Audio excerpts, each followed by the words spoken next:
On this slide, I want to show you how we analyze a dominated option with TreeAge. So this will be like in the chapter of the book where they talk about dominated options and extendedly dominated options and so on. Now, I just want to configure the model the same time I did last time. So we put $50,000 for the willingness to pay. And I like to use the custom payoff name, so cost in dollars and then effectiveness and quality, or quality adjusted life years again. And now just format the numbers here. So again, I like to format cost as currency, puts a $sign in front of it, then format effectiveness as a suffix with quality. So it writes quality after effectiveness. This will just be helpful when we solve the tree or when we analyze the results of the model. Again, let's just label this first part choose. You could call it whatever you want. It's, choose drugs, comparing different options, different drugs, different policies, different types of surgery, whatever problem you have at hand. It's comparing different things. And then let's label that one drug A. So drug A, you could see we put the cost $75,000 and then 2 quality adjusted life years. And then we'll just add 2 more terminals for drugs B and C. So the blue square, that's a decision node. That's where you have to decide between the different options. And then the red triangles at the end of it, those are the terminals or the outcomes or the endpoints of it. So drug B, where we put the cost as $130,000 for 3 quality adjusted life years or qualities.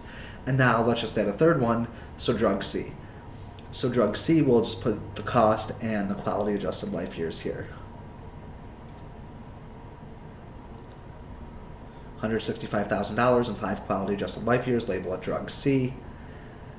And remember, we just pressed the blue square and then analysis, cost effectiveness analysis, that's going to draw the supply curve and show us the options. So you can see that the green line, it says undominated. So drug A and drug C in blue and in gold, those are undominated, those are on the supply curve. Drug B, that red square, that's not on the supply curve, it's inefficient, it's dominated, and what it's going to do is TreeAge is just going to throw it out. So when we go to analysis rankings, now it calculates the ICE, or the slope of that supply curve, and if you see at the top it says excluding dominated, it threw out drug B, so it's only analyzing what's left on the supply curve. So after you exclude the dominated options, drug A and drug C, those are on the supply curves, and then the ICER associated with drug C, that's $30,000 per quality adjusted life year. And then you could also see it puts the net monetary benefits for drug A and drug C right there. So only use that top panel on excluding dominated. If it's dominated, it's inefficient and it's not going to go into our calculations. And so you see when you roll back the tree, it chooses drug C because the ICER of drug C, $30,000 per quality, is less than the willingness to pay of $50,000 per quality. Drug A was eliminated because it was less cost effective compared to C, and then drug B was eliminated because it was dominated. So one it throws out because it's dominated, and then between the remaining 2, it just looks at the slope of the supply curve, compares it to the willingness to pay.